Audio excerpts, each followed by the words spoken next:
건멸 작가 이철원입니다. 오늘 소개할 작품은 애플스컬 기후변화 시리즈의 사과 작품이고요. 이 작품을 기획을 할 때 오렌지에서 약간 언급을 했는데 좋은 점이자 아쉬웠던 점은 동그랗지 않아도 색깔이랑 잎만 보고 사람들이 이 작품은 오렌지네 라고 딱 눈치를 챘다라고 얘기를 했었잖아요. 근데 이제 모양이 조금 아쉬운 점이 있었어요. 그래서 요거를 사람의 그 해골은 약간 길쭉하죠. 동그랗지가 않고. 근데 제가 표현하고자 하는 과일 중에 정원에 가까운 과일이 많기 때문에 이 스컬을 제가 그래서 동그란 스컬을 찾다가 이제 고양이 스컬을 찾게 됐어요. 이제 고양이 해골을 찾게 됐는데 이 작품은 이제 사람 얼굴이랑 많이 다르죠. 그리고 송곳니도 굉장히 크게 있고. 근데 요게 제 고양이를 굉장히 좋아하거든요. 뭐 강아지를 이렇게 쓰다듬으면서 이제 고양이를 좋아한다고 얘기하는 게 재미있지만 고양이를 좋아해서 고양이 시리즈도 한 거고 고양이 시리즈는 또 나름의 스토리가 있어요. 이제 이유가 있고 제가 표현하고자 하는 게 있는데 이제 요 작품을 기획할 때 고양이 작품을 생각을 하니까 이제 고양이 스컬을 또 어떻게 생겼는지 좀 보고 싶은 거죠. 그래서 고양이 스컬을 보니까 당연히 정원에 가깝죠. 사람의 해골보다 정원에 가까워서 요거를 차용을 해서 애플로 만들었거든요. 근데 이제 조금 망설였던 부분이 있는데 망설였던 이유는 뭐냐면 이 기후변화와 인간의 삶이 이제 유지될 수 있느냐 이런 거가 있는데 동물을 차용을 해도 괜찮은지 이제 요거에 조금 좀 애매해서 조금 고민을 좀 했어요. 근데 기후변화에서 우리가 유지할 수 없는 삶 그리고 우리가 살 수 있는 지속 가능한 지구를 유지할 수 있느냐에 대한 질문이 인간에게만 이제 한정된 건 아니란 말이죠. 그래서 인간이 살 수 없으면 대부분의 생물들이 살 수가 없어요. 거꾸로죠, 오히려. 기후변화가 지금처럼 급격하게 일어난다면 다른 대부분의 생물들이 살 수가 없어지면서 결국엔 인간도 살 수가 없어질 거거든요. 그래서 동물의 해골을 사용하는 것을 망설인다는 것도 좀 웃기다는 생각을 했어요. 당연히 그들의 삶도 위험에 처하게 되는 거죠. 그러니까 동물의 해골을 쓰지 않을 이유가 없다라는 생각이 들어서 고양이의 해골을 이제 사용을 했고요. 사과 같은 경우는 지난번에도 언급을 했는데 우리나라만 해도 기후변화로 인해서 온난화가 일어나기 때문에 전통적으로 사과를 많이 재배하던 지역에서는 더 이상 이제 그 기후가 사과를 재배하기에는 적합하지가 않게 되었고 그래서 사과가 있던 자리에 뭐 체리가 재배된다든지 뭐 이런 식으로 좀 교집합이 좀 있고요. 그리고 제가 과거에 작업했던 고양이 시리즈에 또 고양이 스컬이 들어갔죠. 그래서 두 가지 시리즈에도 교집합이 있는 재밌는 작품이에요. 그리고 이 디테일로 보면은 지난번에 체리를 언급했듯이 사과에도 이제 점유화를 볼 수 있는 이런 공간들이 많이 살아있어요. 지금 작업을 한다고 하면 이런 작업물은 아마 못 나올 것 같아요. 왜냐면 제가 훨씬 더 타이트하게 또 점을 채울 거거든요. 근데 이 당시에는 제가 작품 활동을 시작한 지 그렇게 오래되지 않았기 때문에 좀 공간을 좀 많이 살릴 수 있는 눈의 여유가 있었고요. 그래서 이 작품은 이제 원화든 판화든 딱 보면은 아, 요거 점묘화 같다라고 바로 느낄 거예요.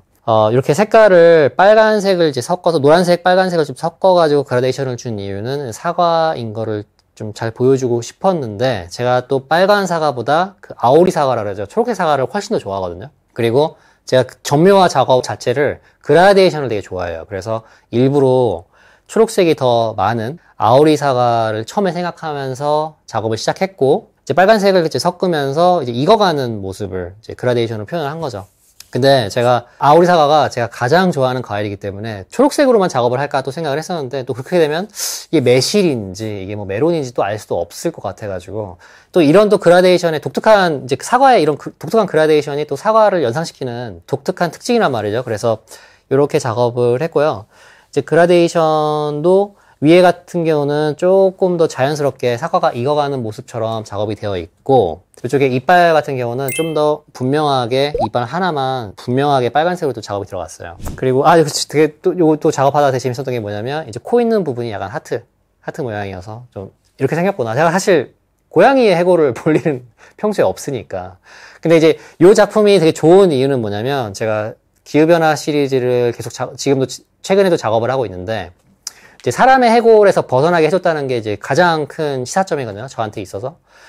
그리고 사실 뭐 모든 작품은 특별하고 모든 작품은 내가 여기 소개할 만큼 좋아하는 작품은 사실 우선순위를 매기기는 어려우나 이 작품은 좀 개성이 강한 작품이어서 사람의 해골이 아니기 때문에 지금까지는 유일한 사람의 해골이 아닌 기후변화 시리즈 작품이기 때문에 제 애정이 굉장히 많은 작품이에요. 제가 앞서 언급했던 부분 중에 고양이의 스컬을 가지고 기후변화를 얘기하는 게 적합하겠냐라는 챌린지를 받을 것 같은 걱정이 좀 있었기 때문에 동물의 해골을 사용하는 것을 조금 망설였다는 건데, 제가 TV에서 유명인이 이 표현을 쓰는 걸 여러 번 들었는데 저는 이 표현이 되게 마음에 들지 않았거든요. 그 말이 뭐냐면, 개보다는 사람이 더 중요하다. 이 얘기를 어떤 특정 사회 이슈를 얘기하면서 언급하는 거를 여러 번 들었어요.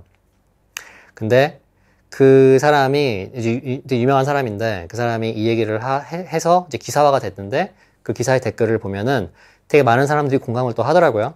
제가 하고 싶은 말은 뭐냐면, 지구에 있는 생명체를 이야기할 때 인간도 포유류고 고양이, 사자, 개 다 포유류죠. 포유류만 비교했을 때도 특정 동물이 다른 동물보다 목숨의 가치가 더 크다고 얘기할 수 있는지 잘 모르겠어요.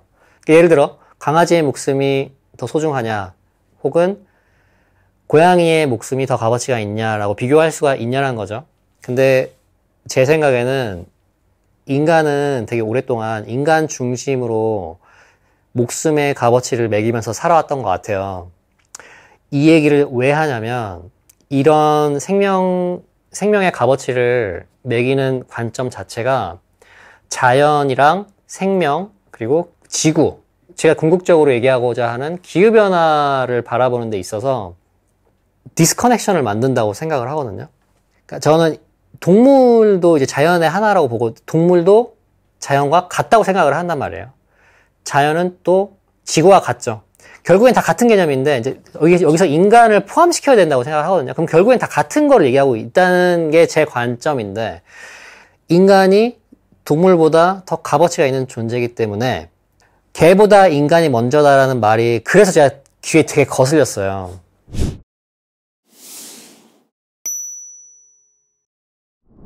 일본에서 있었던 등산을 간 그 대학생들이 이제 곰한테 이제 목숨을 잃었던 5회 전에 있었던 사건을 봤는데, 대학생들이 이제 등산을 갔어요, 다 같이. 곰을 만났어요. 곰을 만났는데 그 곰이 대학생들의 백팩 중에 하나에 되게 관심을 가졌나 봐요. 아마 식량이 있었기 때문에 그런 것 같아요. 간식 같은 거. 철봉이 불러도 되나? 철봉아, 일로 와봐. 일로 와봐. 일로 와. 일로 와. 앉아. 곰이 백팩을 막 뒤져가지고 막 예쁘다 하고 막 사진도 찍고 막 이렇게 막 쳐다보다고 구경하다가 어이 이제 가 이러고 쫓아냈어요. 근데 알고 보니까 그 곰이 자기 소유물에 되게 집착이 강한 종류의 곰이었대요. 그래서 결국에는 그 대학생들이 모두 그 곰에 의해서 목숨을 잃게 돼요. 그래서 이게 청년들이 이제 목숨을 잃었으니까 되게 사회적으로 큰 이슈가 됐고, 결국에는 어른들이 와가지고 그 곰을 살해하거든요. 그래서 이제 되게 비극적인 사건이었고, 과거에 이런 일도 있었다, 이랬는데, 이제, 제가 되게 공감이 갔던 댓글도 있고요. 제가 그 사건을 들었을 때, 그 영상으로 봤을 때 했던 생각도 있는데, 사실, 인간이 그 특정 산에 간 거는 엔터테인먼트를 위해서 간 거잖아요. 즐기러 간 거죠. 근데, 곰은 거기가 집이란 말이에요. 그죠? 저랑 똑같은 생각을 한 댓글이 거기 있었어요. 그리고 그 댓글이 공감이랑 싫어요를 같이 되게 많이 받은 것 같아요. 왜냐면 인간이 다른 동물의 집에 허락도 없이 들어가서 분쟁이 생긴 건데 본능적으로 인간을 해친 거다라는 이제 그런 댓글이 있었고, 저도 똑같은 생각을 했어요. 근데 이제 이 논란이 되게 많은 댓글이었어요. 그래서 막 되게 악플도 많이 달렸고요, 거기에. 당연히 인간이 곰보다 먼저 아니겠냐. 근데 저는 지금도 그렇게 생각을 하거든요. 이 얘기도 조금 논쟁의 여지가 있을 수 있는데, 곰의 목숨의 값어치랑 인간의 목숨의 값어치가 절대적으로 뭐가 더 소중하다고 할 수가 있느냐. 제가 얘기하고 싶은 거는 생명의 값어치, 그리고 인간의 존재가 자연에서 어느 위치에 자리 잡고 있느냐에 대한 관점이 되게 중요하다고 생각해요, 저는. 왜냐면 곰의 생명도 중요하고 인간의 생명도 중요하다고 생각하는 그 관점 자체가, 우리가 자연이고 우리가 지구고 우리는 결국에는 한 선상에 있다고 생각을 해야 자연도 아끼고 기후변화도 더 신경 써서 늦출 수 있다고 생각을 하거든요. 근데 우리는 굉장히 오랜 세월 동안 인간 중심적으로만 생각을 했기 때문에 기후변화를 위해서 우리가 불편함을 감수하고 자연을 아끼고 자원을 아껴 쓰자라고 하는 게 잘 와닿지가 않는 거예요. 왜냐면 되게 오랫동안 그렇게 살아왔으니까. 근데 저는 이 모든 것들이, 인간을 포함한 이 모든 것들이 내재적으로 연결이 되어 있다고 생각을 한단 말이에요. 인터커넥션. 내재적으로 다 연결되어 있고, 우리는 결국엔 하나라는 생각이 있어야 기후변화를 생각하는데 거부감이 없을 거고, 나를 아끼는 게 결국엔 지구를 아끼는 거란 말이에요. 왜냐면 지구가 없으면 내가 살 수가 없고, 지속 가능한 지구를 우리가 유지할 수 없으면 우리의 후손들도 살 수가 없단 말이죠. 그런 마인드가 있어야 된다고 생각을 해요. 그래서 저의 개인적인 의견인데, 서양인적인 관점인 것 같아요. 서양 사람들은 대부분이 자연을 정복하고 싶어 하는 것 같아요. 그 정복한다는 단어를 되게 많이 쓰거든요. 산을 오르는 것만 해도 정복을 한다 그러잖아요. 산을 오르는 게 내가 산을 이기는 거고, 서양인들은 이제 사냥을 되게 스포츠라고 생각하죠. 먹이 사슬을 해치는 프레데터가 너무 많을 경우에만 뭐 특정 동물을 허락해서 사냥을 한다고 하는데, 동양 사람들도 당연히 사냥을 즐기고 하지만 서양처럼 그렇게 많이 하지는 않잖아요. 서양은 사냥이라는 게 되게 스포츠화되어 있고 엔터테인먼트로 자리를 잡고 있죠. 그러니까 자연을 지배하고 정복하고 싶어하는 게 서양 사람들이 되게 오랫동안 가져온 관점인 것 같아요. 그 미국에 있는 네이티브 인디언들 있죠. 사실 그 사람들도 인디언이라고 부르면 안 되는데 어쨌든 간에 네이티브 인디언들 있죠. 원주민이죠. 미국의 아메리카의 원주민들은 처음에 서양인들이 아메리카 대륙에 왔을 때 놀랐던 것 중에 하나가 땅을 누군가가 소유한다는 개념이 되게 생소했다 그래요. 왜냐면 자연은 우리가 소유하는 게 아니잖아요. 네이티브 인디언들은 인터커넥티드 된 그런 마인드셋을 가지고 있었다고 생각을 해요. 자기들이 자연의 일부다라고 생각했던 것 같아요. 그리고 이 자연도 우리의 일부다. 가장 혼란스러웠던 거는 그거래요. 여기서부터는 여기는 뭐 마이클이라는 사람이 가져간다. 그 여기는 너는 들어오면 안 된다. 근데 이건 마덜랜드인데 자연이고 우리인데 백인들이 와가지고 이렇게 해서 그럼 여기서부터 여기는 우리가 가질게라고 했던 게 말이 처음부터 안 통했다고 하더라고요. 특정 민족, 특정 사람이 소유한다고? 그러니까 이게 디스커넥션이 이미 백인들 사이에서 있었다는 거거든요. 지금 우리가 가지고 있는 사고방식이 되게 비슷한 거예요. 자연과 나를 분리한다. 저는 그게 되게 건강하지 않은 사고방식이라고 생각하거든요. 이미 이렇게 오랫동안 살아왔을 테니까 어쩔 수가 없지만 그 마음가짐 자체가 잘못됐다고 생각을 해요. 그러니까 막 기후변화를 위해서 내가 이런 걸 희생하고 이런 불편함을 감수해야 된다고 생각을 하면 되게 싫은 거예요. 내가 손해보는 것 같고. 사실 이게 손해보는 게 아니거든요. 지구를 아끼는 건 나를 아끼는 거기 때문에 서로 윈윈을 하는 거지 누군가가 불편해서 누가 피해를 보는 게 아니란 말이에요. 서구의 사고방식은 자연을 정복하고 지배하고 싶어 하죠. 이영 선생님 책 중에 하나에서 이런 얘기가 나와요. 인간이 한 번도 보지 못한 어떤 지구에 없는 어떤 물질이 지구 한복판에 탁 떨어졌다라고 하면은 뛰어난 음악가를 많이 배출한 독일에서는 그 물질에 가까이 가서 귀를 대보고 어떤 소리가 나는지, 그리고 영국 사람 같은 경우는 이거를 가져와서 투표를 한대요. 투표를 해서 이게 어떤 물건인지 자기들끼리 정하는 거죠. 이게 되게 서양인스러운 사고방식이거든요. 중국인들은 이거를 가져가서 100년이고 1000년이고 가만히 보면서 스스로 어떤 의미를 가졌는지 피겨 아웃 하도록 오랜 시간을 기다려준다고 하더라고요. 근데 여기서 일본인들은 어떻게 하냐면, 일본인들은 이거를 가져가서 똑같이 만들고 더 작게 만든다라고 하거든요. 서양인들은 정의하고 싶어하고 지배하고 싶어하거든요. 자기 밑으로 가져오고 싶어요. 근데 일본인들은 갖고 싶어해요. 그게 지난번에도 얘기했듯이 정원을 집 안으로 가져왔잖아요. 그래서 자연을 그들은 소유하고 싶어해요. 근데 제가 지난번에도 우리나라의 선조들을 칭찬한 부분이 뭐냐면, 우리나라 선조들은 있는 그대로를 보는 것을 즐겼다라는 거거든요. 자연과 지구에 어떠한 변화도 만들지 않았다는 거예요.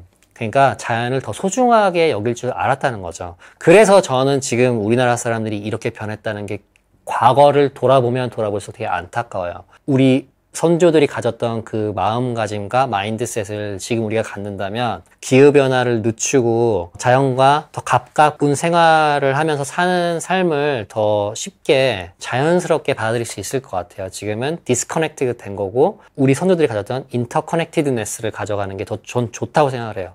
어쨌든 이 시리즈의 주제는 기후변화를 얼마나 늦출 수 있는 것인가, 그리고 늦추지 못한다면 우리가 살 수 없는 환경으로 갈 거다. 그것은 바로 죽음이죠. 요거는 이제 전시를 하게 되면 꼭 원화를 전시를 하는 작품 중에 하나예요. 제가 판화도 전시를 하거든요. 확대 판화도 있고 뭐 한데, 요거는 전묘화 느낌이 되게 잘 나서, 요거는 다른 작품보다 펜의 종류 되게 많이 들어갔어요. 전묘화라는 게 같은 색의 펜을 써도 밀도로 명암을 조절할 수 있지만, 저는 색깔도 되게 여러 가지 섞는 걸 좋아하거든요. 그래서 작업할 때 좀 머리가 좀 아파요. 저도 좋아하는 작업이긴 하지만. 근데 이제 이 작품은 색이 조금 더 많이 들어갔어요. 보는 것처럼 그냥 빨간색, 초록색만 들어간 게 아니라 노란색, 주황색, 뭐 녹색 종류도 되게 많이 들어갔고요. 그래서 작업 시간도 좀 오래 걸렸었고, 근데 애정이 되게 많아요. 그리고 이제 반사광 같은 경우는 이제 제가 잘 못하는 거거든요. 왜냐면 그 흰 공간을 남겨 놓을 수 없기 때문에 제가 거기를 꼭 찍거든요. 여기 반사광도 정말 잘 참아서 남겨놨어요. 그래서 모든 작품이 그렇지만 애정이 있는 작품이고 제가 좋아하는 작품입니다. 기후변화 시리즈는 이제 얘로 마무리를 하고요. 다음엔 이제 또 좀 더 재밌는 작품들로 또 인사를 드리겠습니다. 들어주셔서 감사합니다.